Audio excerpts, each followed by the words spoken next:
Hi guys, this is Janhvi Kapoor and you're watching me on Asian Paints Where the Heart Is. Welcome to my home.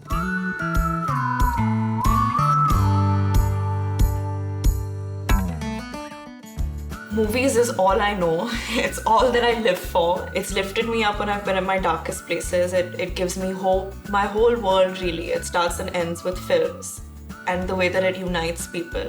And as an actor, what fascinates me the most is that each individual is such a unique collection of memories and baggage and hopes and desires that is so specific only to them.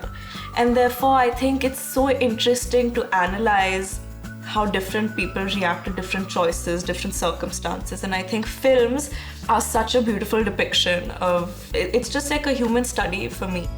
I remember I'd skip school and I'd just go to the DVD store, rent a bunch of films and just keep watching it back to back to back. It was so enriching to see these beautiful actors feel so much and make you feel so much. And something as simple as picking up a glass and having a sip of water. I feel like when it's on celluloid, it just feels so romantic. Like it makes you fall in love with life. Suddenly, you picking up a glass reminds you of this amazing Meryl Streep film because she did it the same way. And I don't know, it's just, I love movies.